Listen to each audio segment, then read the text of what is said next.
안녕하십니까. 반갑습니다. 한국무역상무학회 회장 박광서입니다. 작년 11월에 우리가 한국 NCP와 함께 공동 세미나를 개최했죠. 그래서 이제 1년이 흘러 다시 인사드리게 되었습니다. 하지만 이번 세미나도 여전히 코로나 상황으로 이렇게 온라인을 통해 비대면으로 개최하게 되니까 좀 아쉬움이 있습니다. 먼저 바쁘신 가운데 오늘 이 세미나를 후원해 주시고 축사를 해주시는 산업통상자원부 정종영 투자국장님께 감사의 말씀을 좀 드립니다. 아울러 발표와 사회 및 토론을 위해 참석해 주신 전문가 분들을 포함한 참석자 여러분께 감사의 말씀을 드리겠습니다. 여러분들이 아시는 것처럼 우리나라는 OECD 가입국입니다. 주요 20개국, 즉 G20의 회원국이기도 합니다. 아울러 세계은행에서 분류한 고소득 국가인 동시에 세계 상품 무역에서 비중이 3% 이상을 차지하는 무역 선진국이기도 합니다. 이에 따라 우리나라는 2019년도에 WTO의 개발도상국 지위를 스스로 포기하고 세계 중심국가로서 역할을 다하고 있습니다. 최근 국내에서 회자되는 화두 중에는 ESG가 손에 꼽힐 듯 합니다. 이에 따라 기업 투자에서도 재무적 성과를 의존하던 관행에 큰 변화가 생겨 환경, 사회적 책임, 지배 구조 등 ESG의 비재무적 요소가 중요해지고 있습니다. 또한 다국적 기업의 규모와 영향력이 확대되어서 글로벌 공급망과 관련된 기업의 인권과 실사 의무 등 리스크 관리가 기업의 생존 문제로 직결이 되고 있습니다. 이러한 시점에 개최되는 오늘 세미나는 해외 진출 기업의 기업 책임 경영 준수 방안을 대주제로 잡았습니다. 오늘날 다국적 기업의 규모와 영향력 및 글로벌 공급망이 날로 확대되면서 인권, 노동, 기후변화를 포함한 환경 문제 등 다양한 이슈가 더욱 빈번하게 제기가 되고 이에 대한 관리가 중요해지고 있습니다. 따라서 향후 기업 책임 경영과 기업 인권에 대한 인식과 활용은 더욱 확산될 것으로 보입니다. UN, OECD 등 국제기구를 비롯한 국제사회는 다국적 기업들에게 높은 수준의 사회적 책임을 요구하면서 기업의 사회적 책임, Corporate Social Responsibility, 즉 CSR을 강조하는 이니셔티브가 대세를 이루는 한편 더 나아가 기업 책임 경영, Responsible Business Conduct, RBC가 주목을 받고 있습니다. 대기업들은 비교적 공급망 관리에서 CSR 또는 RBC의 중요성을 인식하고 추진하고 있지만 상대적으로 정보와 자원이 부족한 중소기업들은 이에 대한 대비가 필요하다는 점에서 RBC를 널리 알리고 홍보하는 것이 매우 중요합니다. 이와 같은 배경 속에서 개최되는 오늘 세미나는 매우 시의적절하다고 할 수 있습니다. 오늘 세미나를 통해서 좋은 발표와 토론이 이루어지고 이를 바탕으로 앞으로 기업과 학계 그리고 정부에서도 많은 관심을 두고 논의와 실행이 이루어졌으면 하는 바람입니다. 마지막으로 이렇게 참석하셔서 자리를 빛내주신 모든 분께 감사의 말씀을 드립니다. 그리고 특히 이 세미나의 개최를 위해 많은 준비를 해주신 한국 NCP 사무국을 맡는 대한상사중재원 김지호 사무국장님과 현정호 대리께 감사의 인사를 드리겠습니다. 고맙습니다.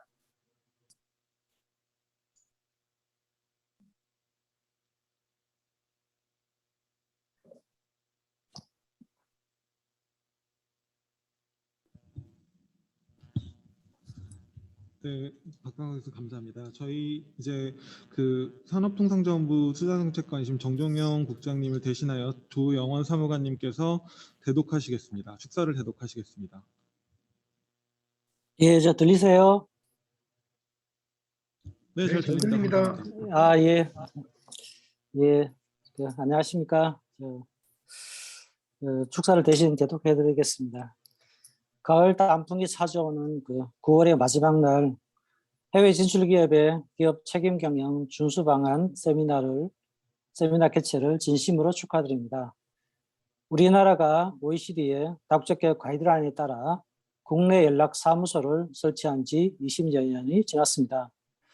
한국 NCP 또한 OECD 발간물의 한국어 번역본 제공, 국내외 설명회와 교육, 광고 등을 통한 홍보 활동과 OECD 가이드라인 이신청 사건의 주선 제공을 통해 OECD 다국적 기업 가이드라인을 정착시키기 위해 한 노력을 경주하여 왔습니다. 한국 NCP는 이러한 활동을 바탕으로 우리 기업들이 진출국에서 사회적 책임을 다하도록 장려하는 동시에 국제 투자를 활성화하여 투자가 촉진될 수 있도록 최선을 다하고 있습니다.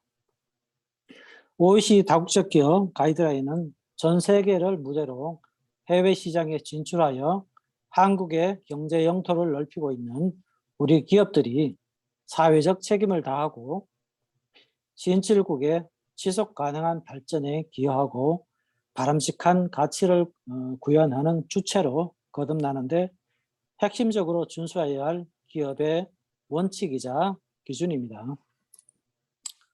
노동과 환경, 인권에 대한 고려가 기본적인 기업 활동의 전제가 되고 지속 가능한 발전이라는 큰 틀 안에서 다국적 기업들이 활동하고 있는 국가의 정책 및 그 사회와 조화를 이루어 기업 활동을 할 수 있도록 하는 것이 무엇보다도 중요해진 가운데 OECD 다국적 기업 가이드라인을 바탕으로 오늘 기관 투자자의 EGS 대응 방안, RBC 공급망 관리 방안 등에 관하여 오늘 다루는 오늘 세미나는 매우 시적절하다고 보여집니다. 오늘 세미나를 통하여 OECD 다국적 기업 가이드라인이 추구하는 지속 가능 경영에 대하여 전문가들의 고견을 듣고 향후 우리나라 해외 진출 기업이 나아가야 할 방향을 생각해 볼 수 있다는 점에서 그 의미가 매우 크다고 할 수 있겠습니다. 오늘 이 자리에 우리 해외 진출 기업의 지속 가능 경영 논의를 발전시킬 수 있는 유익하고 건설적인 논의가 많이 이루어지기를 기대해 봅니다. 오늘 세미나 개최를 통해 노고를 아끼지 않으신 박광서 한국무역상무학회장님을 비롯하여 소중한 시간을 내어 사회와 발표 그리고 토론을 받으신 여러분께 감사의 말씀을 드립니다. 산업부 정종영 투자정책관을 대신하여 조영원 서의관이 대독하였습니다. 감사합니다. 네, 서기관님 감사합니다. 바로 첫 번째 세션으로 넘어가도록 하겠습니다. 첫 번째 세션은 기관 투자자의 ESG 대응 방안을 주제로 사회 이병문 교수님, 숭실대 글로벌 통상학과 이병문 교수님께서 사회를 맡아서 진행을 해주시겠습니다. 네, 그러면 그 첫 번째 세션인 경기대 안건영 교수님께서 이제 기관 투자자의 ESG 대응 방안에 대해서 이제 발표를 해주실 텐데요. 여러분 너무 잘 아시다시피 저희 안건영 교수님은 이 기업 책임 경영과 관련한 이제 수많은 연구를 해오셨습니다. 그래서 예전에 기업 책임 경영, RBC의 국제 입법 동향과 뭐 정책적 시사점이라든지 그 외에도 다국적 기업의 무역 투자에서 이제 발생하는 기업 책임 경영 그리고 기업 인권 관련 분쟁 사례와 같은 그런 연구도 해주셨고요. 그 외에도 SCM에서 즉 글로벌 공급망 관리 관련해서도 기업 책임 경영에 관한 실사 의무 이런 연구를 또 해오셨습니다. 그 외에도 도서를 하나 출간을 하신 적도 있고요. 기업과 법조계와 학계에 많은 연구 논문들을 또 직접 또 발표를 해주신 기업 책임 경영과 관련한 최고의 학자라고 이제 여러분께 말씀드릴 수가 있습니다. 자, 다음으로 저희 오늘 이제 토론을 맡아 주실 분은요, 한국무역보험공사의 안유신 미래전략팀장님입니다. 시간 내서 이렇게 와주셔서 감사드리고요. 다음으로 우리나라 대표적인 이제 아시아 인권보호단체인 사단법인 이제 휴먼 아시아라고 있는데요. 여기에서 정현찬 정책팀장님께서 토론을 맡아서 해주시겠습니다. 감사드리고요. 저희 시간표, 세미나 시간표에 따르자면 안견은 교수님께서는 40분 정도 이제 발표를 부탁드리고요. 나머지 우리 안유심 팀장님과 그다음에 정영찬 팀장님께서는 모두 합해 20분이니까요. 각자 10분 정도 뭐 아무래도 질문이 한 5분 정도 이내에 맞춰 주시면 나머지 5분은 우리 안건영 교수님께서 이제 그에 대한 이제 답변을 해줄 수 있는 이제 그런 시간을 일부 마련을 해야 할 것 같습니다. 그 외에도 글쎄요, 이제 나머지 우리 이 토론방에 지금 참여하신 다른 분들이 혹시 이제 안건영 교수님의 발표 내용에 질의나 어떤 코멘트가 있다면 따로 제가 한번 여쭤보도록 하겠습니다. 그리고 전체적으로 나중에 이제 안건영 교수님께서는 그 질의 내지는 코멘트에 대한 답을 해주시면 좋을 것 같습니다. 네, 그러면 바로 시작하고요. 먼저 안건영 교수님, 네, 준비되시는 대로 바로 발표를 해주시면 감사하겠습니다. 네, 사회를 맡아주신 이병문 교수님 소개해 주셔서 감사드립니다. 시간이 그렇게 많지 않아서요. 제가 슬라이드는 한 10개, 11개 정도밖에 준비를 하지 않았지만 실제 내용은 가능하면 지금 현재 돌아가고 있는 ESG 관련 국내외 동향, 그 다음에 이제 시사점에 대해서 최대한 많이 넣으려고 노력을 했습니다. 그래서 시간이 좀 부족할 것 같아서 최대한 시간에 맞추도록 노력하겠습니다. 그리고 중간중간 이제 필요 없는 부분은 스킵을 하고요. 그 다음에 방금 전에 제가 정현천 팀장님으로부터 이제 토론에 대한 내용을 좀 들었는데요. 워낙 우리나라에서 또 가장 유명한 컨설턴트 중에 한 분이시라 국내외적인 동향에 대해서 굉장히 아주 실무적인 부분을 잘 파악해 주시는 것 같아서 제가 이분한테 맡겨도 되겠다라고 하는 부분이 있을 것 같아서 그 부분은 가능하면 좀 스킵하면서 넘어가도록 하겠습니다. 제가 화면을 공유했는데요. 공유가 보이시나요? 슬라이드가? 네, 잘 보입니다. 네네. 그럼 시작을 하겠습니다. 자, 오늘 제가 발표할 내용은 크게 이제 세 파트입니다. 서론에서는 이제 ESG의 개념이라든가 이런 기초적인 부분에 대해서 좀 설명을 드릴 거고요. 그 다음에 이제 2장에서는 ESG 경영 및 투자의 국제 동향에 대해서 가장 핵심적인 부분만 뽑아서 어떤 일들이 벌어지고 있는지에 대해서 설명을 좀 드리겠습니다. 그리고 세 번째는 ESG 경영 및 투자의 국내 동향에 대해서 설명을 드리려고 하는데 이 국내 동향에 대해서는 가장 압축적으로 정리가 요약이 잘 돼 있는 자료가 불과 두 달 전입니다. 8월 26일 날 우리나라 정부 부처 관계 합동 부처 회의에서 이 ESG 활성화 방안에 대해서 보고서를 발표를 했습니다. 그래서 이 ESG라는 것이 사실은 2020년부터 몇몇 일부 유명한 분들, 그 다음에 이제 언론을 통해서 굉장히 홍보가 되어 왔지만 그야말로 정책으로 이어지는 것은 아마 이것이 처음 아닐까. 따라서 앞으로 ESG에 관한 부분은 어떤 캠페인이라든가 잠깐 동안 유행하는 어떤 유행으로 끝나지는 않을 것 같습니다. 그래서 이것이 정책으로 이제 반영이 될 것이라 아마 내년부터는 ESG 관련된 어떤 회사들의 움직임이 굉장히 빨라질 것 같습니다. 올해부터 시작이 됐겠지만 거기에 대해서 국내 동향에 대해서 좀 살펴보겠습니다. 그 다음에 네 번째 4장에서는 자 그렇다면 이제 ESG 경영 투자가 활성화되기 위해서는 기관 투자자가 어떤 역할을 해야 되는지가 중요하거든요. 제가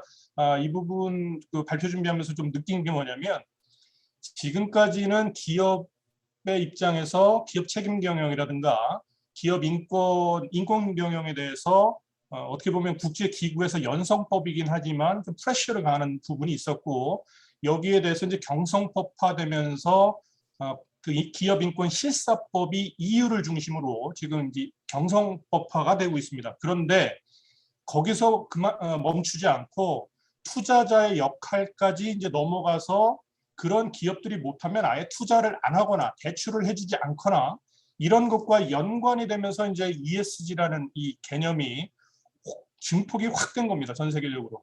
그래서 이런 관련된 부분까지 같이 섞어서 제가 이제 좀 설명을 좀 드리도록 하겠습니다. 우선 뭐든지 공부할 때 뜬구름 잡는 얘기보다는 사례를 보는 것이 가장 좀 낫지 않을까라는 생각이 들어서 한국 NCP에 제기되어서 지금 사실 진행 중이긴 합니다. 그런데 1차 평가까지는 끝난 사건이라서 1차 평가 끝난 부분까지만 제가 설명을 드리면서 이 ESG 관련해서 기관 투자자, 그 다음에 정책 금융 공공기관도 분쟁에 휘말릴 수 있구나 라는 것을 확실하게 보여줄 수 있는 사건이 하나 있어서 설명을 좀 해드리겠습니다. 인도네시아 파뮤 농장 개발 관련입니다. 여러분들은 이제 지금 석탄 발전에 대한 투자를 지금 굉장히 지금 어떻게 터부시하고 있고 금지하고 있고 심지어 어떤 자산운용사 같은 데서는 더 이상은 하지 않겠다 선언이 이제 이어지고 있습니다. 그러다 보니까 이제 파뮤도 그 대안으로서 신재생 에너지 같은 신에너지로서 각광받기 시작을 했는데 자, 그 시민단체가 4개가 이제 이 이의제기 사건을 한국 NCP에 이제 신청을 했었습니다. 하나는 한국 NGO고요. 나머지 3개는 국제 NGO고 인도네시아에 있는 NGO 대부분입니다. 사건의 내용은 이렇습니다. 인도네시아 파뮤 사업 과정에서 한국의 대기업, 그 다음에 한국의 공공금융기관, 그 다음에 한국의 연기금 요 3 당사자를 상대로 이의제기를 신청했는데 대기업에 대해서는 이제 사업의 주체겠죠. 인도네시아 파뮤 사업 과정에서 환경, 산림이라든가 식수원, 그다음 생물 다양성 손실이라든가, 그다음에 거기에 파푸아 선주민들이 있습니다. 그 선주민들에 대한 사전인지 동의 절차를 불이행했고, 나아가 그 선주민들 삶에 악영향을 초래했다. 그래서 이것이 OECD 가이드라인 위반이다. 그 다음에 이제 공공금융기관. 자, 지금 여기 그 서면에서는 제가 이름을 안 밝혔는데요. 이미 이제 그 공개가 된 사건이기 때문에 대기업은 포스코 인터내셔널입니다. 그리고 이 환경 및 사회적 리스크 검토를 하지 않았고, 그 다음에 인권 실사 절차를 미행했고, 그럼에도 불구하고 융자를 지원했다 하면서 공공금융기관, 여기는 한국 수출입은행입니다.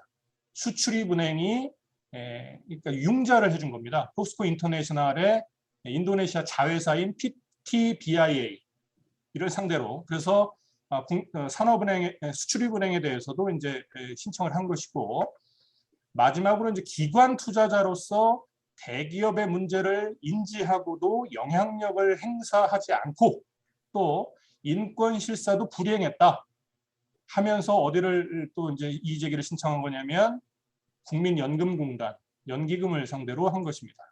그래서 이 국민연금공단은 왜 여기에 관련이 되느냐? 포스코 인터내셔널의 주주입니다. 대주주까지는 아닌데 큰 주주입니다. 그런 문제를 가지고 이제 OECD 가이드라인 제2장 일반 정책, 여기는 이제 인권 실사와 이제 직결됩니다. 그다음 4장 인권, 6장 환경 조문에 대한 위반이 있었다 하고서 이제 이의제기를 신청을 했던 것이고요. 이에 대해서 이제 피제 기자는 어떤 주장을 했냐면 대기업인 이제 포스코 인터내셔널은 필요한 조치 다 했다. 그리고 이해 관계자들하고도 성실히 대화하고 있고 추가 조사 절차 진행은 OECD 가이드라인 효용성 제고라든가 이런 것을 기여를 하지 못한다. 그 다음에 기업의 불합리하고 부적절한 부담만 가중시킨다라는 주장을 했고요. 그 다음에 이제 가장 여기서 재미있는 핵심 쟁점은 뭐냐면 국민연기금은 포스코 인터내셔널의 대주주라고 치니까 관계가 있다고 해서 당사자로 이제 적격이 있다고 보지만 수출입은행은 우리는 단순히 돈만 융자해줬다. 왜 우리를 도대체 끼워 넣는 거냐 하는 것이 이제 핵심 쟁점이었고요. 이 NCP 사건 사상 유례 없이 최초로 1차 평가가 재검토되고 수정 1차 평가서가 다시 나왔던 최초의 사건입니다. 그래서 이 수출입은행에 대한 주장은 비상업적인 정책금융이었다. 그리고 이런 것은 OECD 가이드라인은 다국적 기업에 적용되는 것이지 우리 같은 정책금융을 하는 특수한 공공기관한테는 적용되는 것이 아니다. 이것이 이제 핵심이었습니다. 그래서 여기서 이제 핵심은 아까도 말씀드렸지만 1차 평가 판단이었는데요. 애초에 1차 평가에서는 수출입은행도 관련이 있다라고 해서 판단이 내려진 바가 있습니다. 그때 주요 판단의 근거는 뭐였냐면 포스코 인터내셔널과 그 자회사에 대한 대출 약정이라든가 이자를 수취하는 등의 활동이 통상적인 그 금융기관 영업행위에 해당된다. 따라서 그런 당해쟁점에 이해관계가 있고 더군다나 또 수출입은행 같은 경우는 대한민국에 본사를 두고 있으면서 영국, 인도네시아, 베트남 등의 현지 법인도 운영하고 있다. 따라서 다국적 기업이다. 라고 이제 판단을 했는데 여기에 대한 반대 다툼이 굉장히 심했었습니다. 그래서 또 이제 다른 해외의 NCP 사례들을 조사를 해보니 스위스 NCP에서 FIPA를 상대로 그 국제 건설 노동자 관련 NGO에서 이제 OECD 가이드라인 위반을 상대로 신청을 했었는데 여기도 이제 FIPA라는 곳이 영리기관이라고 볼 수 있느냐 가지고 문제가 좀 있었습니다. 그런데 FIPA가 그 인권단체하고 합의를 했습니다. 그래서 문제를 해결하기로 그래서 권고를 내리는 것으로 끝난 것으로 제가 기억을 하고요. 핀란드 NCP에서는 우리나라 이제 무역보험공사 같은 ECA 관련 이의제기 사건이 하나가 있었는데 핀란드 수출보증공사 같은 경우는 국가특별법에 의해서 규율되고 있고 OECD 특별협약도 존재하므로 국가의 수출 보증 활동은 OECD 가이드라인 적용 대상이 아니다. 이런 판단을 내린 바가 있습니다. 그 다음에 이제 네덜란드 같은 경우 NCP는요, 다국적 보험사가 있었는데요. 이 다국적 보험사의 자회사인 ADSB라는 회사가 있는데 여기가 네덜란드 정부하고 업무 위탁 계약을 체결합니다. 그래서 수출 신용 서비스 제공을 이 민간 회사인 보험 자회사가 정부와 위탁 계약을 체결해서 했던 것이죠. 여기에 대해서 네덜란드 NCP는 그 국가와 체결한 약정만으로는 수출 신용 서비스 제공이 OECD 가이드라인 적용 대상에서 제외되는 것은 아니라고 판단이 됐었습니다. 그러다 보니까 이제 각국의 NCP의 그 판단이 좀 달랐죠.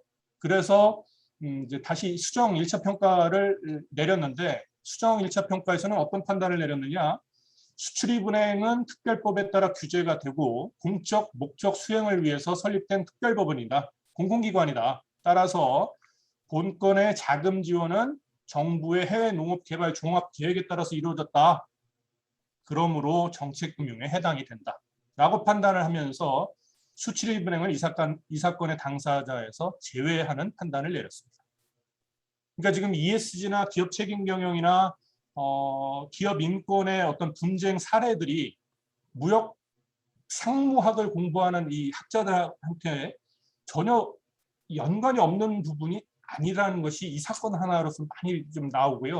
그러면 이제 두 번째 세션에서 이제 조인호 차장님이 그 공급망 관리 얘기를 할 텐데 이것도 사실은 계약과 분쟁에 대한 문제거든요. 그러다 보니까 무역 상무부 연구하시는 교수님들께서도 이 부분에 대해서 좀 관심을 좀 더 가져주시고 이거는 어떻게 보면 무역보험공사, 수출입은행 다 그 무역 상무 연구하시는 분들이거든요. 여기에 대해서도 좀 관심을 좀 많이 가져주셨으면 좋겠다 하면서 수출입은행이 이때 또 하나 우리는 빼달라고 하면서 대법원 판례 하나를 냈었습니다. 그것 중에 하나가 뭐냐면 1994년 대법원 판례였는데 광업진흥공사가 이제 광업 자금을 융자를 해주면서 소정의 목적에 이제 이자도 받고 연체 이자도 받았었습니다.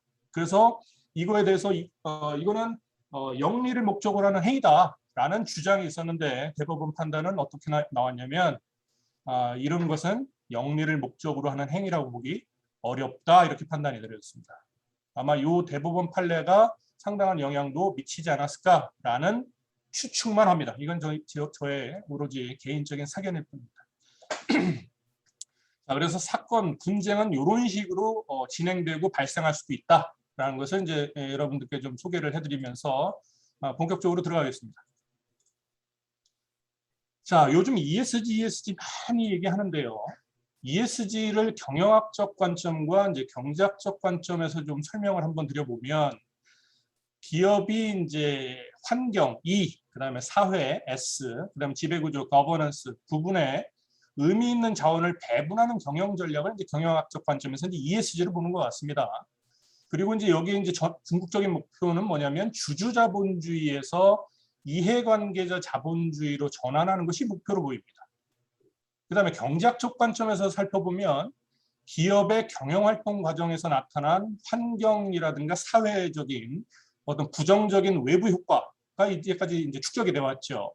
그리고 주주와 이사회 간의 대립 문제 같은 것을 기업 스스로 내재화하는 경영 전략을 이제 경제학 관점에서는 좀 더 구체적으로 풀어보면 기업의 경영 활동으로 인한 외부 효과가 그동안 축적이 되어 왔고 이로 인해서 이런 문제를 해결하는 것은 이제까지는 정부의 몫으로 남았었습니다.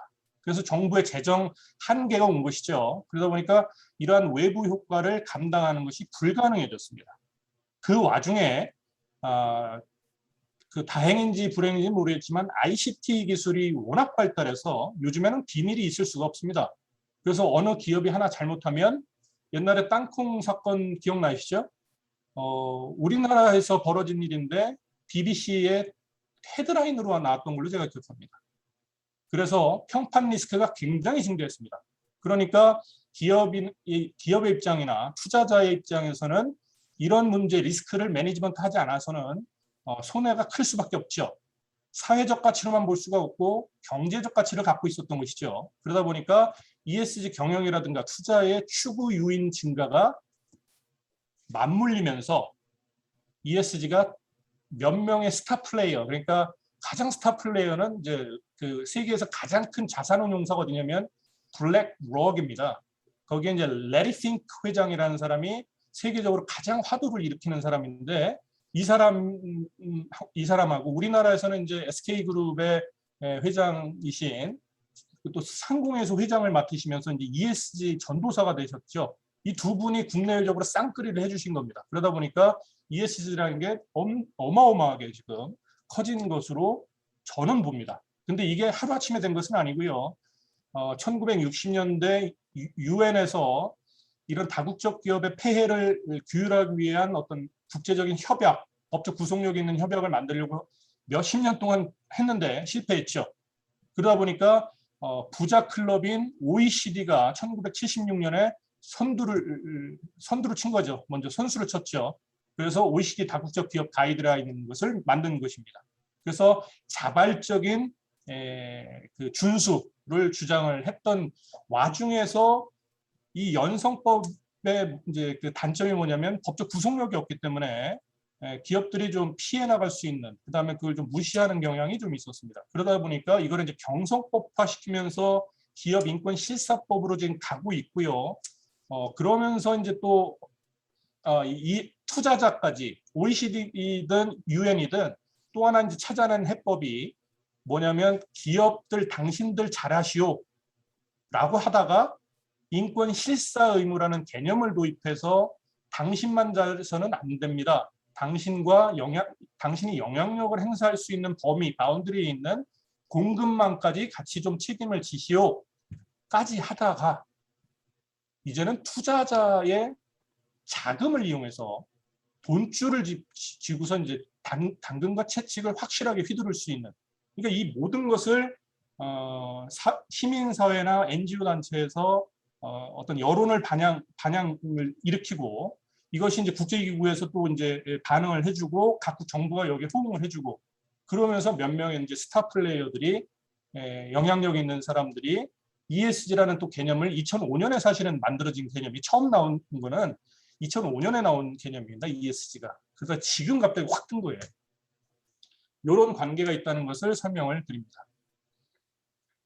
자, 그래서 이제 아까도 말씀드렸지만 주주자본주의다, 이해관계자 자본주의다라는 얘기가 나오는데 아시겠지만 이제 세계화하고 ICT 기술 발전, 그다음에 코로나19가 가장 큰 영향을 미쳤다고 봅니다. 최근 들어서는.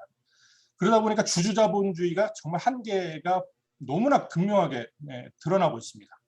가장 대표적인 것이 주주자본주의는 주주의 이익이 지상 최대 목적 과제입니다. 그래서 단기적 이익 창출 치중을 하다 보니까 환경 오염이라든가 지구온난화 등 문제가 점점 악화되고 있습니다. 플러스 양극화가 심각해집니다. 노동의 몫이 감소하고 자본의 몫이 확대 가속화되다 보니까 대리 승진만 해도 50억이라는 큰 돈을 만질 수 있는 이런 사회가 온 것이죠.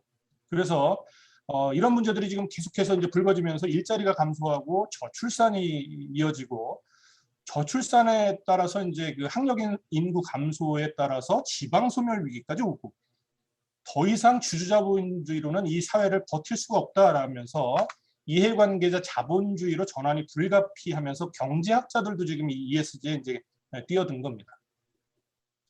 그래서 자, 이 이해관계자 자본주의를 설명하려면 이렇게 주주와 그다음에 이해관계자 자본주의도 도구적 이해관계자와 다원적 이해관계자로 구분해서 설명을 좀 드릴 수 있는데 예전에 주주 같은 경우는 투자 시계가 단기에 그쳤습니다. 그다음에 의사결정은 오로지 재무적 가치, 경제적 가치에 이제 집중이 됐었고요. 여기에 이제 눈치가 보이니까 기업들이 무슨 짓을 했느냐? CSR 전략으로 그린워싱 같은 일들을 좀 했었습니다. 제가 볼 땐 그렇습니다. 뭐 어떤 거냐면 우리 회사는 뭐 병원도 지어줘요. 우리 회사는 뭐또 해줘요 하면서 이거를 마케팅에 이용을 했습니다. 그러다 보니까 CSR이 몇십 년 동안 이제 잘 부과를 했지만 한계가 드러났죠. 그러다 보니까 도구적 이해관계자로서 CSR을 넣으면서 사실상 속마음은 경제적 가치가 최우선인데 사회적 가치가 살짝 드러나게끔 보이게끔 하는 것이 그래서 이걸 그린워싱, 소셜워싱 현재 그래서 지금은 ESG 와싱 얘기도 나오는 게 그런 얘기입니다. 그래서 ESG 경영 결국은 뭐냐면 이렇게 CSR이라는 것을 도구적으로만 이용하지 말고 진짜로 기업의 근로자라든가 이해관계자, 그러니까 다원적인 이해관계자를 위한 자본주의를 펼치자 해서 이해관계자 가치를 높이고 투자 시기에도 이제 초장기로 해야지만 가능한 것입니다. 그러면서 경제적 가치가 가장 우선되는 것은 부인하지 못하지만 사회적 가치를 상당 부분 같이 밸런스를 맞추는 쪽으로 가는 것으로 보입니다. 자, 이것은 이제 ESG 경영하고 투자 국제 동향에 대해서 이제 좀 정리를 좀 해봤는데 자, ESG 정보 공개 표준화가 굉장히 중요합니다. 왜 중요하냐면요. 전 세계적으로 지금 ESG 표준 제정을 하려는 기관, 제정한 기관, 그 다음에 데이터, 이 ESG 관련 데이터를 공급하는 업체들, 그 다음에 ESG를 어떻게 기업들이 잘하는지 안 하는지 평가해주는 기관들 합쳐서 600개가 넘습니다. 지금 난립하고 있는 상황입니다. 그래서 ESG 정보 공개 표준만 해도 지금 가장 대표적인 표준이 저한테 2개만 꼽으라고 하면 GRI하고 SASB입니다. GRI는 우리나라 대부분의 대기업들이 지속가능 보고서를 작성해서 발표를 하는데 이 GRI를 참고해서 작성합니다. GRI는 글로벌 리포팅 이니셔티브의 약자인데요. 글로벌 보고 이니셔티브로 합니다. 그 다음에 SASB는 이제 회계학과 교수님들이 이제 관심이 많은 건데 이건 지속가능성 회계기준위원회라고 합니다. 이런 거를 포함해서 ESG 정보 공개 표준만 해도 370개가 넘습니다. 따라서 이 난립되어 있는 것들을 표준화하는 것이 가장 시급한 문제라고 봅니다. 자, 그 다음에 유럽 기후법과 지속 가능 금융 실행 계획이라는 것이 중요한데요. 2019년 2월에 EU 집행위원회에서 유럽 그린딜이라는 것을 발표했습니다. 핵심은 이겁니다. 2050년까지 전 세계 최초로 탄소 중립 대륙이 되겠다 선포한 겁니다. 그래서 이것을 근거하기 위한 법률로서 얼마 안 됐습니다. 몇 달 전에 6월 달에 유로피언 클라이밋 러라고 해서 유럽 기후법을 채택했습니다. 그리고 또 4월에는 지속가능 금융 10대 실행 계획이라는 것을 발표했는데 이게 이제 기후변화 대응 그 로드맵의 핵심입니다. 여기서 가장 핵심은 또 뭐냐? EU 지속가능 금융 분류 체계, 일명 EU 텍소노미라고 합니다. 이제 좀 있으면 많이 들으실 겁니다. 그리고 EU 녹색 채권 표준 수립, 그다음에 금융회사들의 기후변화 관련 비재무정보 공개 제도, 규제, 이게 핵심입니다. 이 와중에 또 EU에서 뭘 또 치고 나가느냐? 관세 장벽으로서 탄소 국경세를 지금 도입하려고 하고 있습니다. 그래서 2023년부터 탄소 규제가 느슨한 국가에서 이제 수입하는 상품들에 대해서는 세금 부과하겠다. 자, EU 입장에서는 자기네들 자국 내 기업들한테는 탄소 줄여라 하는데 그 탄소 줄이라는 것이 여러분들 커피 마실 때 일회용 쓰는 거하고 종이 뭐랄까 텀블러 가져와라. 되게 불편하죠, 솔직히. 근데 그걸 기업에서 하라고 해보십시오. 그건 기업 입장에서는 돈과 에너지가 어마어마합니다. 자, 그러다 보니까 EU 입장에서는 자국 내 기업들한테 너무 불리하다 보니까 이런 탄소 국경세를 도입함으로써 이런 문제점을 좀 해결하려고 하는 목적이 숨어 있는 겁니다. 자, 그 다음에 EU 텍소노미 채택 요거는 아마 우리 정현찬 팀장님이 워낙 전문가시라 제가 이 부분 설명 안 하고 넘어가겠습니다. 그 다음에 또 하나 여러분들이 이제 주목하셔야 될 게 뭐냐면 생물 다양성 얘기만 들어보셨죠? 이 생물 다양성 가지고 금융 프레임워크 지금 만들려고 하고 있습니다. 어떤 거냐면요, 생물 다양성 리스크를요, 그 재무적인 영향을 측정하려고 합니다. 그래서 그 측정 방법론을 지금 악사라든가 벤페 파이바 뭐 시코모, 미로바 이런 데가 지금 모여가지고 측정 방법론을 지금 개발 중에 있습니다. 만약에 이게 된다면요, 공급망 이슈하고 굉장히 큰 영향을 미치게 될 것입니다. 그 다음에 이제 스튜어디십과 주주 행동주의 강화도 지금 굉장히 강화되고 있습니다. 자, 블랙록이라는 용어 ESG 하면 항상 들으실 거예요. 왜냐하면 레리 핑크 회장이 2020년, 그러니까 작년에 12월 달에 보고서에서 뭘 했냐면 기후 변화에 적극적이지 않은 기업 이사진들에 대해서 우리 재선임 반대 투표를 했다. 그리고 진짜 실제로 합니다. 그리고 탄소 집약적인 기업들의 이사진을 온 와치 리스트라는 게 있어요. 우리로 따지면 블랙리스트입니다. 거기에 올려서 우리 주시하고 있겠다. 그리고 만약에 너 재선임 할 때 우리 의결권 행사하겠다.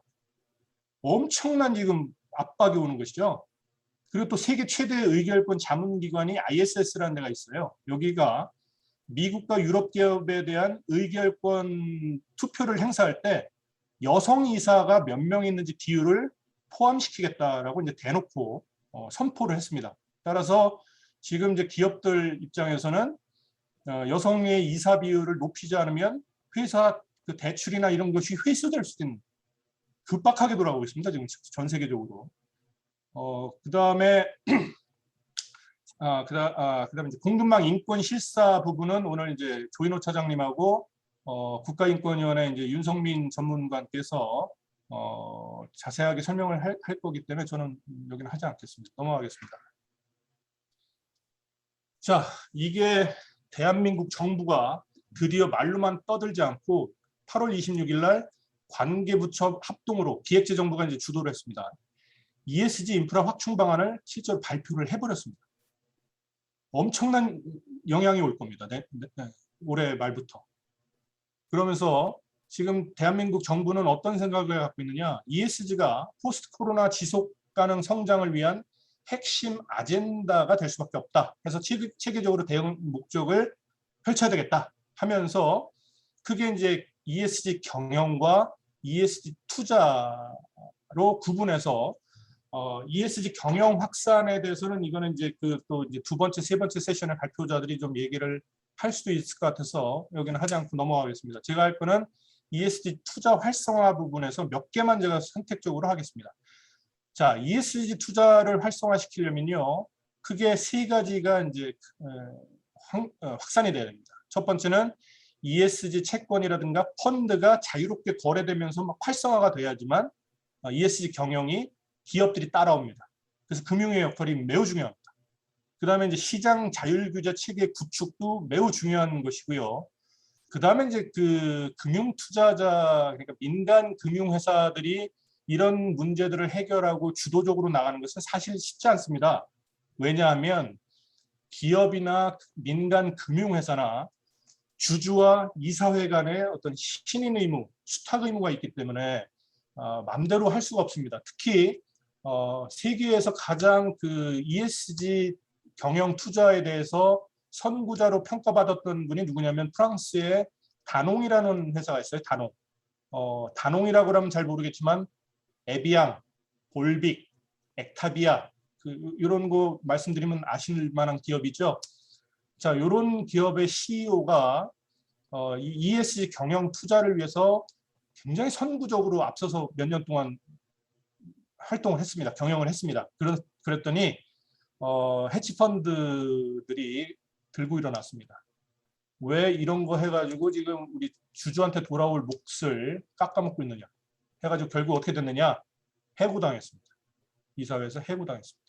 따라서 이사회의 역할이 앞으로 매우 중요할 수밖에 없고, 이사회가 이런 위기라든가 CEO가 ESG 투자라든가 경영에 대해서 좀 더 적극적으로 활동하기 위해서는 금융의 역할을 하기 위해서는 정부의 법적 제도, 규범, 규제 반드시 따라와야지만 따라올 겁니다. 근데 우리 정부도 벌써 이렇게 나왔습니다. 그리고 이렇게 투자 활성화 하겠다고, 이거 한번 꼭 다운받아서 보십시오. 한 20페이지 되는데요. 놀랬습니다. 정부가 진짜 이렇게 한다고? 이거는 정부가 이렇게 하는데 사회 경영 투자 분위기가 완전히 바뀔 겁니다. 그래서 또 하나 이제 정부에서 하는 것이 이런 경영 확산 투자 활성화를 위해서 원스톱 플랫폼을 만들겠답니다. 그래서 이 경영지원 플랫폼에는 어떤 법 제도가 개선될 거고, 어떤 활동들이 있고, 그다음에 투자에는 어떤 정보들이 있고, 뭐 이런 것들. 이래서 포스트 코로나 시대에 지속가능 성장의 핵심 플랫폼을 만들겠다는 겁니다. 그래서 이게 8월 26일 바로 2달 전입니다. 자, 이거 미리 준비하지 않으면 큰 코 다칠 겁니다. 자, 그래서 이제 자, 그래서 기관 투자자 입장에서 이제 좀 포커스를 두고서 좀 설명을 드리자면, ESG 가치를 가지고 시장을 만들어가지고 거래를 활성화시키는 것이 금융의 역할이라고 봅니다. 그 중에서도 기관 투자자가 할 일이라고 봅니다. 뭐냐? 자, ESG를 투자하면 그만큼 비용 부담이 생기고요. 이익이 줄어들 수 있는 리스크가 분명히 존재합니다. 그러다 보니까 이것을 상쇄할 수 있는 무언가 인센티브가 제공이 되야 되는데, 그것 대표적인 것이 무엇이냐? 탄소 배출권 같은 ESG 가치를 시장에서 거래하게끔 만들어줘야 됩니다. 자, ESG 그 활동을 열심히 해서 탄소 배출권을 낮추는 회사에 대해서는 그거를 할당된 ESG 그 탄소 배출권을 판매해서 이익을 취할 수 있는, 이렇게 해주고, 또 탄소 배출권을 많이 배출하는 회사는 우리가 도저히 이렇게 하면은 회사 망해. 그러면 일단 좀 사오자. 이런 거를 만들어줄 필요가 있다는 것이죠. 그래서 ESG 가치 시장 거래 활성화는 매우 중요합니다. 두 번째, ESG 성과 연계 금융 중개 활성화가 굉장히 중요합니다. 옛날에 안철수 씨가 한 얘기 중에서 저는 되게 마음에 와닿았던 게, 약을 공짜로 주면 갖다 버린답니다. 근데 약을 100원이라도 받으면 덜 버린답니다. 그래서 기업이 조금이라도 어떤 연계를 해줘서, 이게 뭐냐면 이런 게 있어요. 이탈리아의 우리나라 따지면 한전 같은 전력회사 NL이라는 곳이 있습니다. 여기서 어떤 채권을 이제 발행을 하는데 ESG 목표를 딱 설정을 했어요. 그래서 그 ESG 목표를 충족하면 이율이 더 안 올라갑니다. 근데 만약에 자기가 이렇게 해서 이율을 좀 싸게 받았는데 결과적으로 못했어요. 그러면 이율을 높여서 토해내게 합니다. 그러니까 그게 이제 성과 연계 금융이라는 것이죠. 이런 것도 이제 따라와야 되고, 또 하나가 이제 ESG 측정 평가가 공정하고 객관성이 있어야 사람들이 따라옵니다. 지금 블룸버그니 또 뭐 그 모건 스탠리 인터내셔널이니 전부 다 달라요. 지수가. 그리고 그 배쳐도 달라요. 어떤 데는 AAA고 어떤 데는 뭐 90몇 점 뒤죽박죽입니다. 비교가 불가능합니다. 그러니까 기업이나 국제적으로는 반드시 표준화가 좀 시급합니다. 그래야 ESG 투자가 활성화될 겁니다. 그리고 또 하나, 기관 투자자 입장에서는 현재까지 가장 많이 썼던 거는 뭐냐면 네거티브 스크리닝이라는 전략을 썼어요. 뭐냐면 석탄 산업에 대해서는 더 이상 투자하지 않겠다. 그다음에 담배, 마약 이런 산업에는 투자하지 않겠다. 이게 이제 네거티브 스크리닝 전략입니다. ESG 투자 전략 중에서. 근데 이거로는 이제 안 되고요. ESG 통합 전략으로 이제 가야 된다. 그 정도. 그다음에 또 하나 중요한 것이 아까 레리 핑크 회장, 블랙록의 회장이 하는 행동들이 뭐냐면 인게이지먼트라는 용어를 쓰거든요. 기업의 관여, 대화 이런 뜻입니다. 그러니까 기업의 주주 행동을 하는 것이죠. 이런 것들도 이제 앞으로 더 확대가 될 거고요. 그다음에 이제 우리나라 금융회사 같은 경우는 여기는 이제 ESG 지수 적극 개발할 필요가 있고 또 하나 이제 우리 정부 측에서는 또 좀 조심해야 될 게 뭐냐면 외국에서 만들어지는 ESG 지수 그냥 갖다 따라 하다 보면 뭐 우리한테 불이익이 있습니다. 뭐냐? 이사회 구성에 있어서 인종의 다양화가 있어요. 우리나라 단일 민족입니다. 어떻게 인종의 다양화가 있을 수가 있어요? 쉽지 않죠. 이런 것들은 이해를 시켜야죠.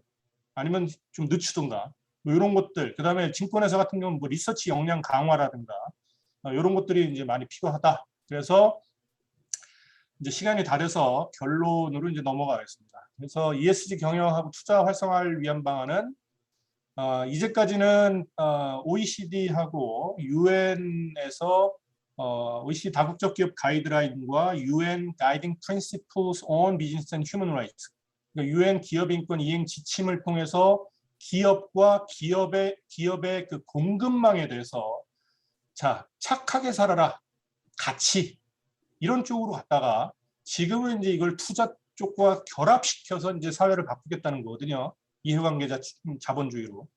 그렇다면 기관 투자자의 역할이 가장 중요합니다. 금융의 역할이 중요한데 그중에서도 기관 투자자, 국민연기금이라든가 우리나라 4대 연기금이 이제 국민연기금, 그다음에 사학연금, 공무원연금, 그다음에 우정사업본부, 요 정도, 군인연금도 있구나. 뭐 4-5개.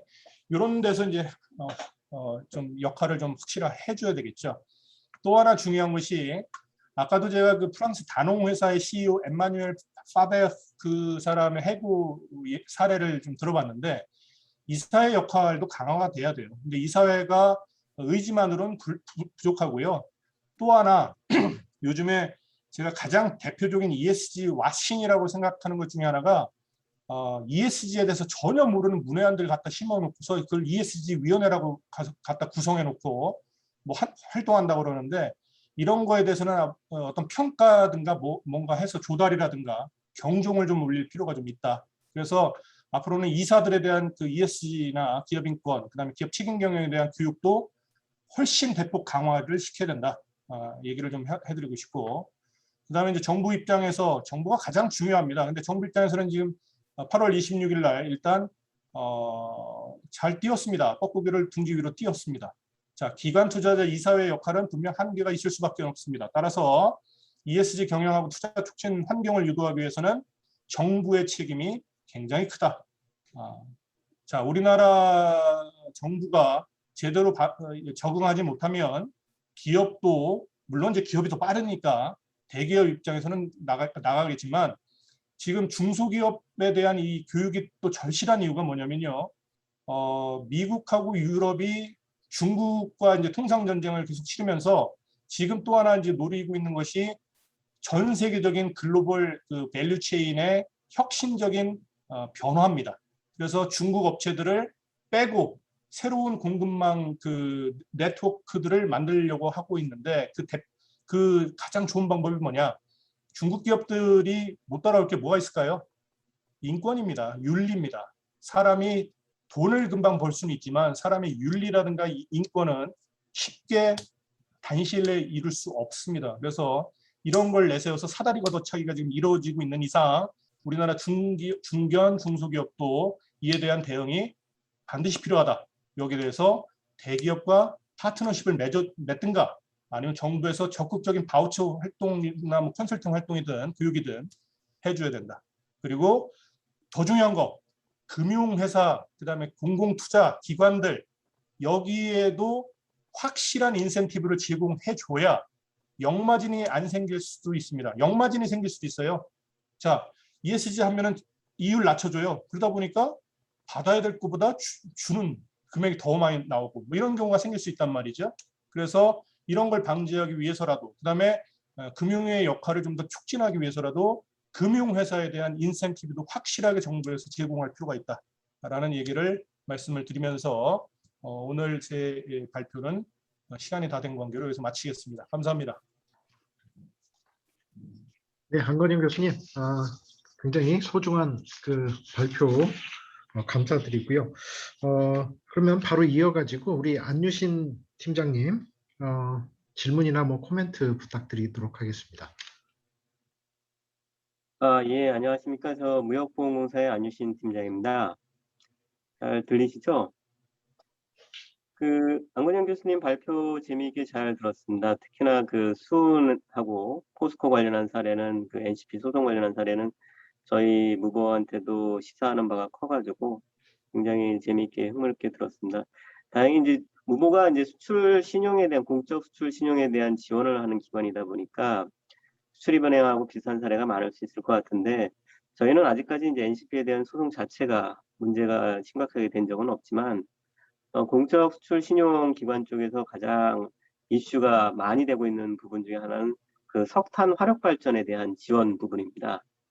이제 무보 같은 경우에는 이제 작년에도 국감 같은 데서 이제 석탄 화력 발전에 대한 지원에 대한 이슈가 좀 있었는데 사실상 이제 공적 수출 신용 기관들은 이제 18년부터 석탄 화력 발전에 대한 지원 자체를 거의 자제를 하고 있습니다. 무보에서도 옛날에는 화력 발전 팀이 있었는데 꽤 오래된 얘기긴 하지만 지금은 이제 화력 발전 팀 자체가 이제 사라졌거든요. 그래서 이제 공적 수출 신용 기관에서도 어떤 화력 발전에 대한 ESG에 대한 경향에 대해서 무겁게 받아들이고 있는 게 현재 현실이고요.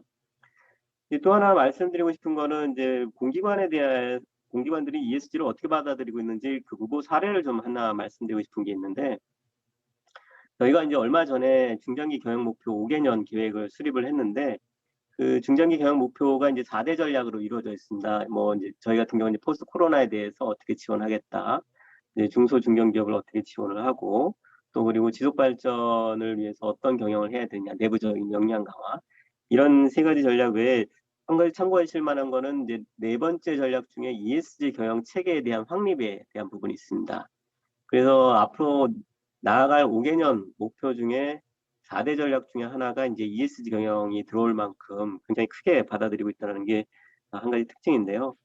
이제 세부 과제로 한 22개 정도가 됩니다. 근데 22개를 다 말씀드리긴 좀 어려울 것 같고 크게 보면 이제 외부 기업에 대해서 어떻게 공공기관이다 보니까 외부 ESG 기업에 대한 어떻게 지원할 것이냐, 그리고 내부적으로는 그런 ESG에 대한 경영을 어떻게 할 것이고 마지막으로 이제 제 관심사항은 그러면은 그런 ESG 경영 체계를 이행을 하기 위해서는 경영 체계 자체가 잘 담보가 돼야 되는데 그럼 이행을 담보를 하기 위한 장치가 무엇이냐? 그러니까 뭐 쉽게 얘기하면 내부적으로는 어떻게 평가할 것이냐에 대한 이슈들이 이제 저희가 가지고 있는 3가지 정도의 이슈입니다. 지금 외부 기업에 대한 지원 부분은 이런 거죠. 예를 들어서 환경 우수 기업들에 대해서 어떻게 우대를 할 것이고 일자리 창출 기업에 대한 우대 방안들 뭐 이런 것들입니다.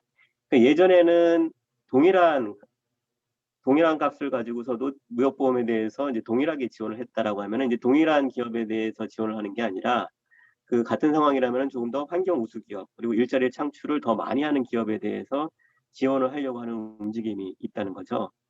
이제 그런 측면에서 저희가 활용을 하고 있는 게 있는데 이제 안 교수님께도 한번 여쭤보고 싶기는 한데 저희가 이제 활용하는 것들이 아까 외국에 있는 기업들은 뭐 600개가 넘는 기관들이 뭐 난립을 하고 있다라고 말씀하셨는데 사실은 이제 우리나라에서는 한국 기업 지배 구조원 같은 곳에서의 ESG 등급을 저희가 내부적으로는 좀 활용을 하려고 하고 있고, 아니면 이제 녹색 혁신 기업들 이런 것들은 이제 환경부가 선정을 해가지고 이런 것들에 대한 활용을 하려고 하고 있는데, 막상 또 정작 그 ESG를 활용을 하려면은 그 활용을 하기 위한 실질적으로 등급이 나와 있다라든지 아니면 객관적인 평가를 하고 있다라는 곳들이 그렇게 또 많지는 않다라는 느낌이 들어가지고, 그런 것들에 대한 활용 방안이 현실적으로 약간 좀 제약되는 부분들이 있어가지고, 혹시 뭐 더 아시는 부분이 있으면 말씀해 주시면 감사할 것 같고요.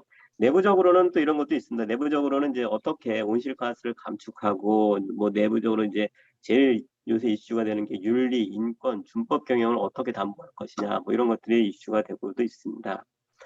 또 하나 이제 특징 중에 하나가 그 환경에 대한 이슈가 많이 나오는데, 아까도 이제 안 교수님 발표하신 것 중에 환경에 대한 얘기가 많이 있는데, 실제로 그 환경에 대한 평가를 합니다. 그러니까 소액건이 아니라 거액 플랜트건 같은 경우는 OECD에서도 그 환경 권고 심사를 하게끔 돼 있어가지고, 그 내부적으로 이제 기술 환경 심사팀이 있어서 그 플랜트라든지 아니면은 그 프로젝트에 대해서 환경적으로 어떤 영향을 미치는가에 따라서 그런 평가를 한 뒤에 그 평가에 따라서 지원을 할 것인지 말 것인지에 대한 여부도 결정이 날 만큼 그런 것들은 뭐 중요하게 여겨지고 있습니다. 근데 문제는 그 환경 관련한 이제 그 심사를 하는 인력들이 좀 부족해가지고, 저희가 이제 중장기 경영 목표상으로 담은 것 중에 하나는 이제 환경 관련 전공자를 향후에는 채용을 더 확대를 해서 그 환경 심사에 대한 모니터링 건수를 좀 더 확대해 보겠다.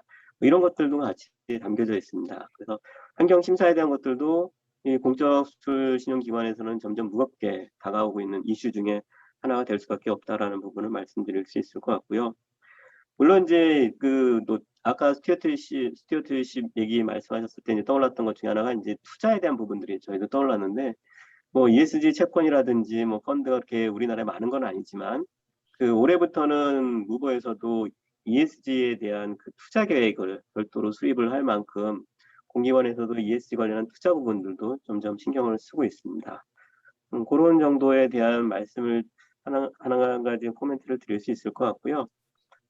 이제 이거는 이제 코멘트라기보다는 일종의 이제 부탁의 말씀이랄까요? 이제 당부의 말씀을 하나 좀 드리고 싶은 게 있는데, 그 ESG라는 것 자체가 가지고 있는 의미는 굉장히 큰 것 같습니다. 다만 이제 그 산업계나 실제 수출 쪽 기업 입장에서 보게 되면은, 예전에 이제 우리나라가 OECD에 가입을 했을 때하고 약간 비슷하게 생각이 나는데, 그 우리나라는 OECD 국가이기 때문에 그 OECD 국가에 가입을 한 국가들의 그 ECA들, 수출 신용기관들은 따라야 하는 룰이 있습니다. 그게 이제 OECD 가이드라인이 되고 있는데, 그 OECD 가이드라인의 핵심적인 사항은 간단합니다. 보험료율을 얼마 이상으로 해야 된다. 뭐 이제 가격에 대한 얘기입니다.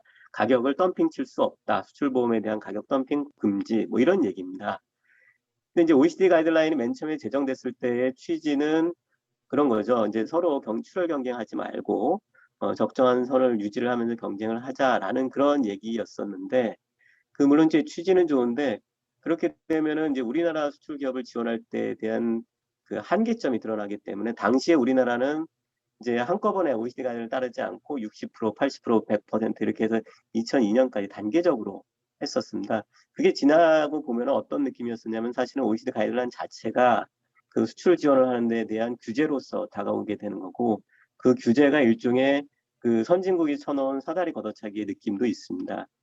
이제 우려스러운 부분은 이제 ESG에 대한 이제 국제적인 규범이 만들어지게 된다라면은, 우리나라 이제 수출 기업들에 대해서 자칫 지원하는 데 있어서는 일종의 규제로 다가올 수도 있기 때문에, 그런 부분이 실제로 어떻게 만약 ESG 규범에 대한 게 논의가 되고, 또 그런 처음에 논의가 될 때는 아무래도 학자분들이나 이제 교수님들이 많이 참여를 하시고 관심을 가지실 텐데, 그게 이제 실제 그 현실적인 수출 기업들이라든지 아니면 금융에 대한 부분들이 어떻게 영향을 미치는지에 대해서는 좀 현장의 목소리를 조금 더 들어보시면서 감안하시면서, 이게 일종의 규제로 다가올 수도 있겠구나라는 생각을 해주시면서 같이 연구를 해주시면은 훨씬 더 좋을 것 같아서 일종의 이제 당부 말씀을 한번 좀 드리고 싶었습니다. 이상으로 제 코멘트를 마치도록 하겠습니다. 네, 감사합니다. 시간 관계상 바로 이어가지고 정현천 팀장님께서 질의나 코멘트 주시고요.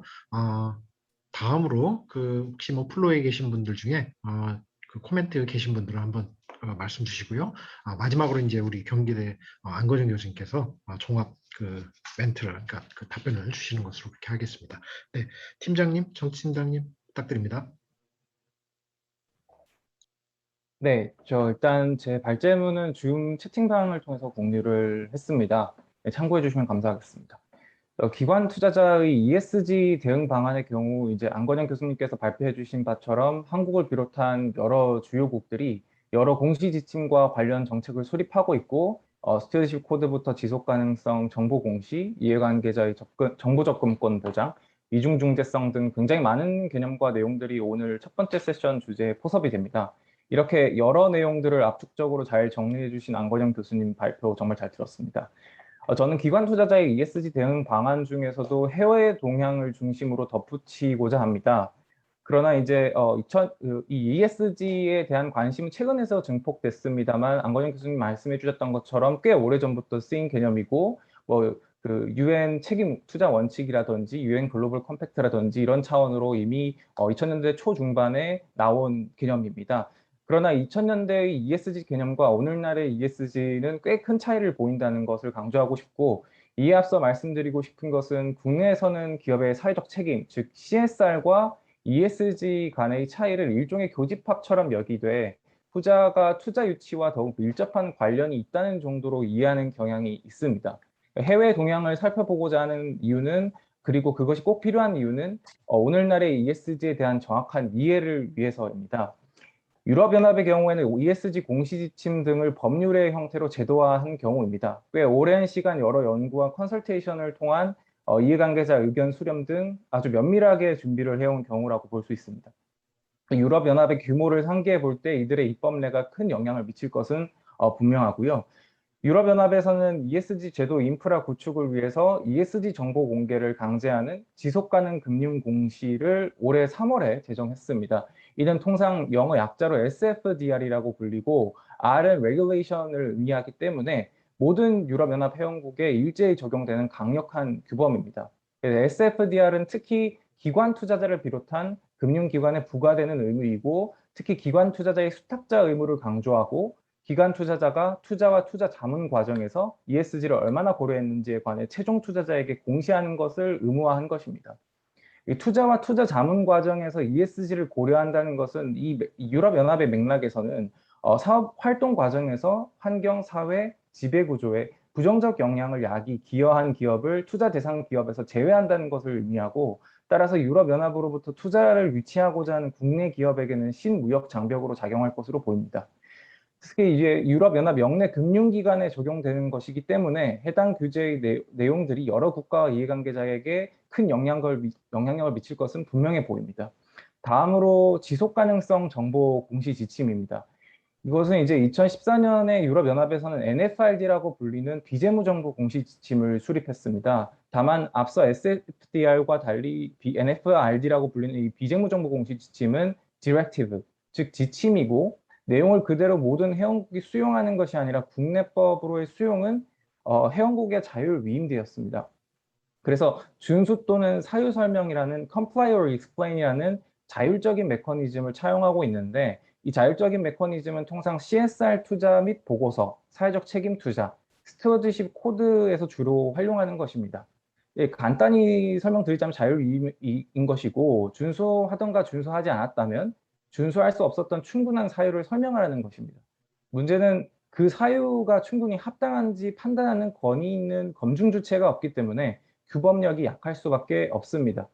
시간 관계상 자세히 설명할 수는 없으나 그 영국의 경우에 이제 스튜어디십 코드에서도 자율 위임적 메커니즘을 버리고 apply and explain이라는 규범력을 훨씬 강화한 체계를 도입한 바가 있고, 이러한 트렌드가 유럽연합에서도 반영이 돼서 앞서 말씀드렸던 올해 4월에 공개한 지속가능성 정보 공시 지침 CSRD라고 불리는 이 유럽연합 비재무정보 공시 지침의 개정안에 반영이 되었습니다. 따라서 민간 차원에서 난립하는 ESG 공시 기준을 국가 차원에서 표준화하려는 시도이고, 기업 및 투자자를 비롯한 여러 이해관계자의 혼란을 경감하는 데 방점을 두고 있습니다. 그 의무 대상 기업도 대폭 확장되었고, 국내 기업들도 조건을 충족할 경우에 공시 의무를 지게 됩니다.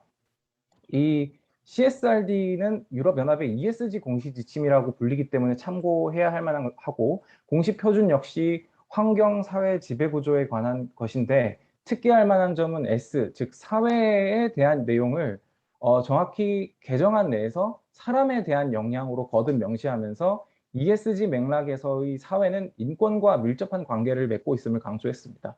앞서 소개드린 유럽연합의 SFDR과 CSRD는 정부 차원에서 ESG 정보 공시를 법률의 형태로 제도화한 것입니다.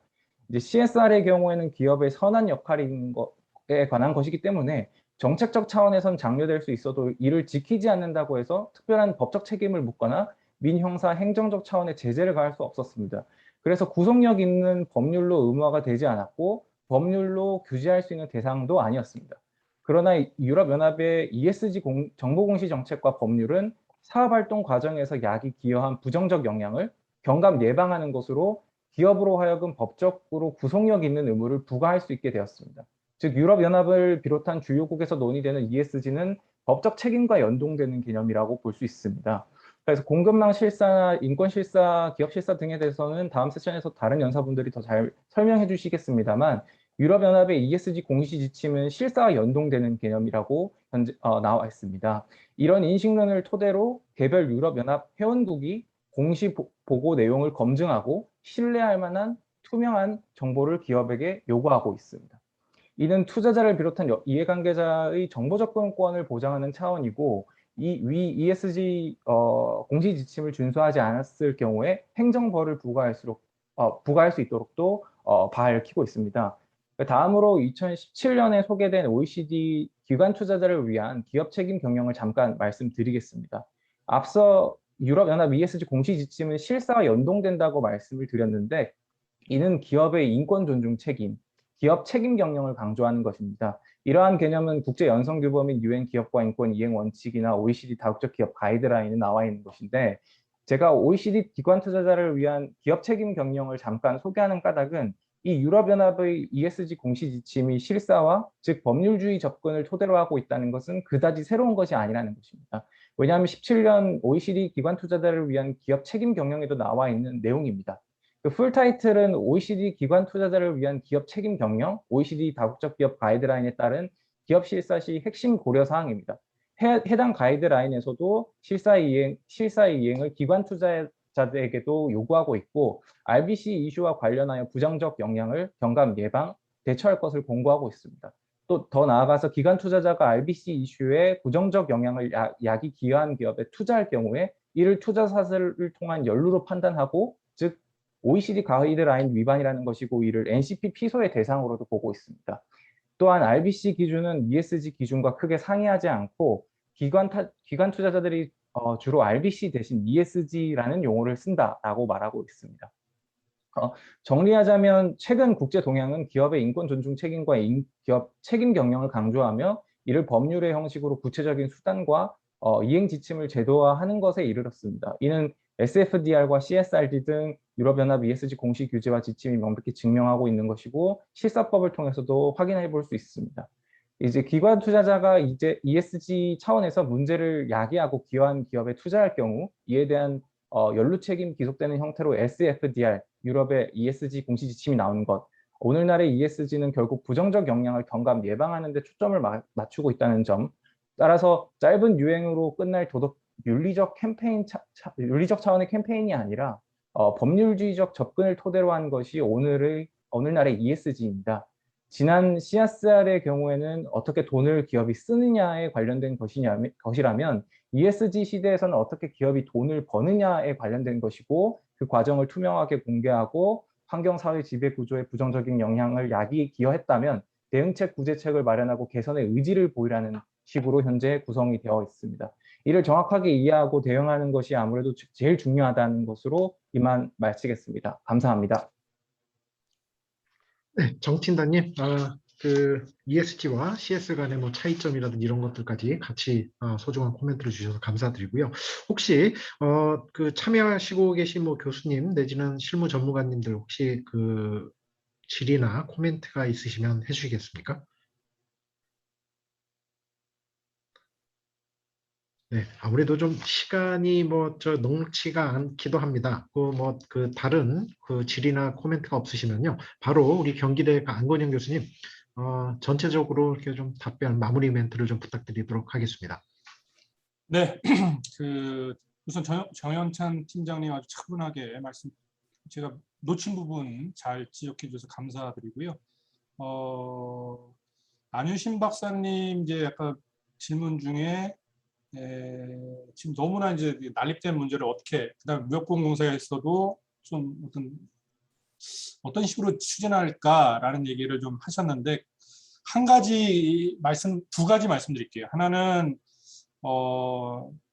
지금 재무 정보에 관한 평가는 전 세계적으로 이제 어느 정도 정리가 됐고 수렴이 돼서 안정화가 됐다고 봐요. 그래서 어떤 기업에 대한 재무적 평가에 대해서는 뭐 피치사나 뭐 스탠다드 앤 푸어스나 뭐 무디스사 다 비슷하지 않습니까? 자, ESG는 이제 막 시작이에요. 그러다 보니까 시간이 걸릴 수밖에는 없다.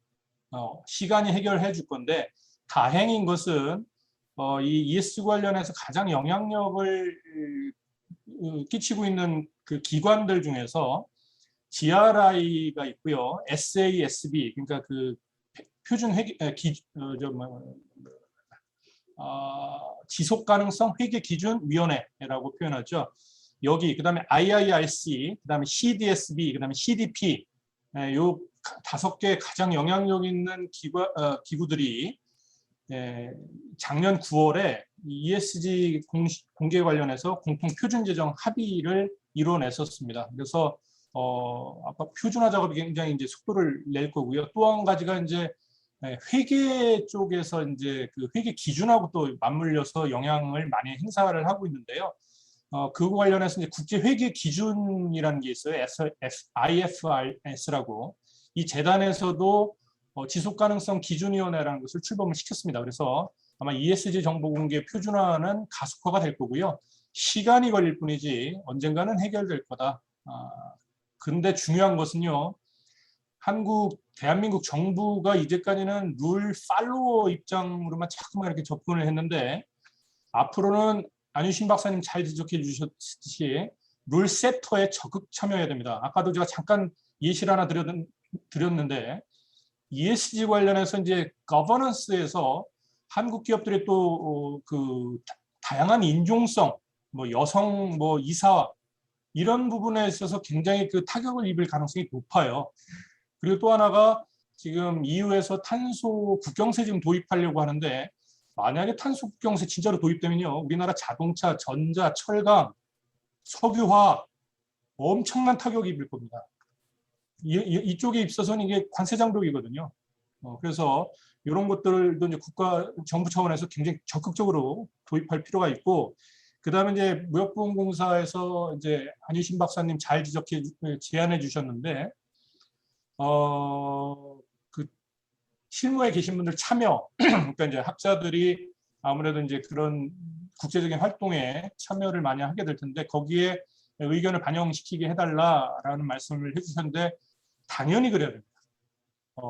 학자라고 해서, 교수라고 해서, 타이틀만 교수라고 해서 속빈 강정들 너무 많습니다. 그래서 차라리 뭐 공청회 한번 하고서 끝날 게 아니고요, 스터디 모임 같은 거를 만드세요.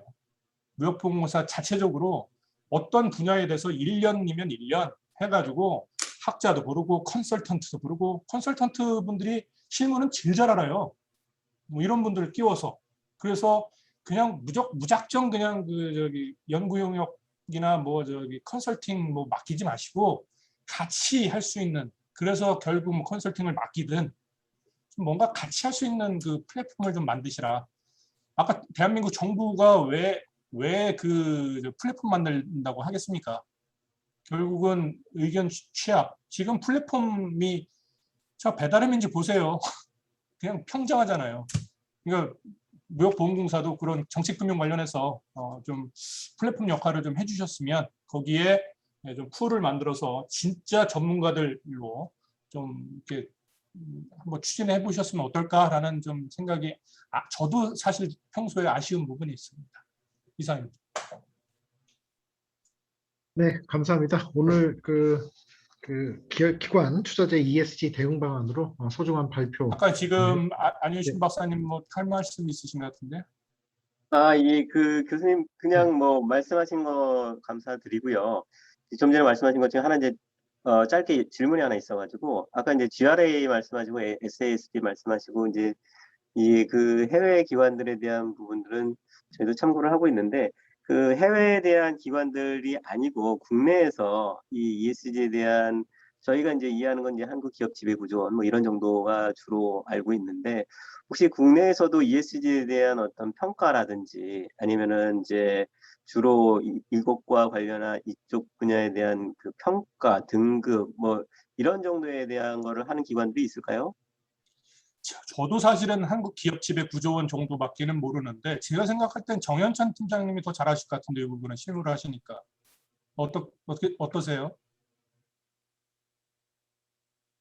네, 아무래도 저도 사실은 한국 지배구조원을 주로 알고 있고 그 이외에는 사실은 어떤 자체적으로 기준을 만든다든지 어떤 등급을 평가한다든지 하는 것은 아직까지는 국내에서는 아직 시작 단계에 있지 않는가라는 생각을 하고 있습니다. 그래서 이 점에 대해서도 저도 아직 좀 권위 있는 답변을 드리기가 좀 쉽지 않은 것 같습니다. 네, 감사합니다. 그리고 이제 마지막으로 한마디 하고 싶은 게 이제 지금 기업 책임 경영, 기업 인권, 그다음 이제 CSR 뭐 이런 거에서 오다가 이제 갑자기 ESG로 확 그냥 쏠려 버렸는데 진짜 돈의 위력은 대단하다. Money talks라는 용어가 좀 많이 떠오르더라고요. 그래서 지금 ESG 관련하면 공부할 게 정말 많아요. 그래서 사람들이 저한테도 그런 거 물어요. ESG 전문가 어떤 분들이 있습니까? 그래요. 제일 어려운 질문 같아요. 왜냐하면 어떤 사람이 ESG 전문가인지 저도 사실 모르겠어요. 그럼 자기가 막 ESG 전문가라고 하는데 제가 볼 때는 아무것도 아닌 사람이거든요. 그렇다고 또 어떤 사람이 ESG 전문가일까? 자, 주주에 대해서도 좀 알면 상법도 좀 알아야 되고 그 다음에 기업 인권법도 좀 알아야 돼요. 기업 책임 경영, OECD, UN, 인권 경영, 윤리 경영, 플러스 재무, 회계, 투자 이거 다 알아야지 CSG 전문가라고 할 수 있을 것 같아요. 저는. 그런 사람 없어요. 그러니까 요즘에 진짜 이사회를 구성하든 뭐 ESG 위원회를 구성하든 무슨 전문가 풀 짤 때 그런 사람은 없으니까요. 각 분야의 진짜 전문가들을 모아서 그다음에 좀 외연이 확장된 분들을 모아서 같이 좀 머리를 맞대고 뭐 나가야지 그런 부분이 조금 아쉽다라는 걸 요즘 좀 많이 느껴요. 그리고 강의를 어떤 데서 이제 부탁하는 경우도 있는데요. 강의를 요청하면서 ESG만 이제 하는 것이 아니 ESG를 부탁하는 게 아니라 자기네들이 뭔가 해야 되는 강의에다가 플러스 양념으로다 ESG 껴넣어라.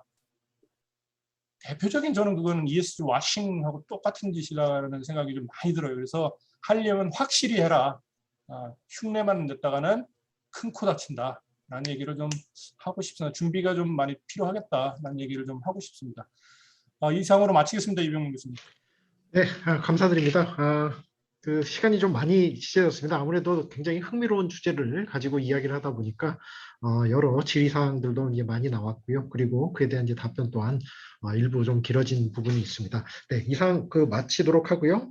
안건영 교수님, 그다음에 안유신, 정영찬 팀장님 오늘 참석해 주셔서 대단히 감사합니다. 그리고 그 시간 내내 발표 시간 그리고 토론 시간 내내 같이 참석해 주신 그 업계의 전문가들 그리고 교수님들 되게 이제 감사드리다고 말씀드리고 싶습니다. 네, 이상 마치고요. 글쎄요, 이제 다음 세션은 사실상 바로 시작을 해야만 하는데 10분의 휴식을 그대로 주실지 아닐지는 우리 편정호 대리님께서 결정하셔서 안내를 해주시면 감사하겠습니다. 네, 오늘 이 세션은 마치도록 하겠습니다. 감사합니다.